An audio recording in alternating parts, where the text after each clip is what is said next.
அண்ணன் எடப்பாடியார் அவர்கள் 4.5 ஆண்டு காலம் அம்மா இறந்ததுக்கு அப்புறம், அம்மா மறைவுக்கு அப்புறம் ஒரு சாதாரண ஒரு தொண்டனா இருந்து இந்த இயக்கத்தையும் எங்களையும் காப்பாற்றி இந்த கட்சியையும் காப்பாற்றி எதிர்க்கட்சி தலைவராக 2021 வந்து எவ்வளவு பெரிய எதிர்க்கட்சியாக வந்தார். நீங்க யோசிச்சு பாருங்க. 1-2% தான் போச்சு. அது கூட வந்து மக்களுடைய புரிதல் இல்லாமல் ஏமாற்றி வாக்கு வாங்கினதான். இந்த திட்டங்களை வந்து பொய்யறிக்கையாக கொடுத்து திமுகவில் ஸ்டாலின் இது பண்ணியிருக்காரு.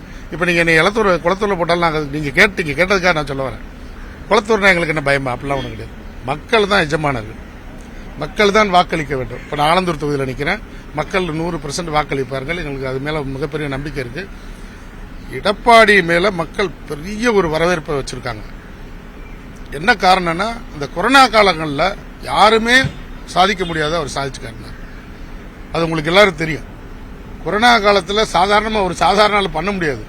இவங்கெல்லாம் எத்தனையோ ஆண்டு காலமாக முதலமைச்சருடைய பையன்றாங்க, முதலமைச்சர்ன்றாங்க.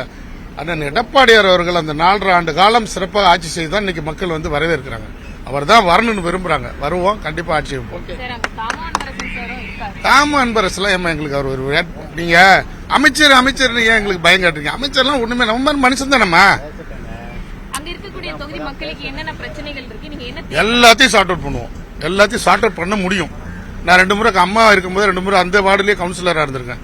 தாம அன்பரசு அமைச்சராருக்கா என்ன நாங்க எதுவா? அதெல்லாம் கிடையாதுமா.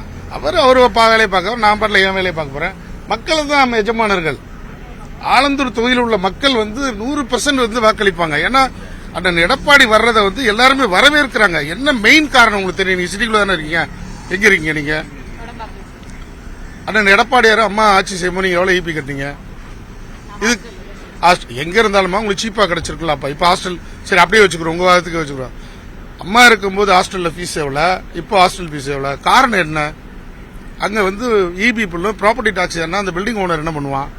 எடப்பாடியார் இருக்கும்போது இந்த இபி பில்லுக்கோ ப்ராப்பர்ட்டி டாக்ஸுக்கோ இந்த மாதிரி கஞ்சா புழக்கமோ எந்த இஷ்யூவும் இல்லம்மா. எடப்பாடியார் பாருங்க, நீங்க 200 தொகுதியில மிகப்பெரிய வெற்றி பெறுவார்.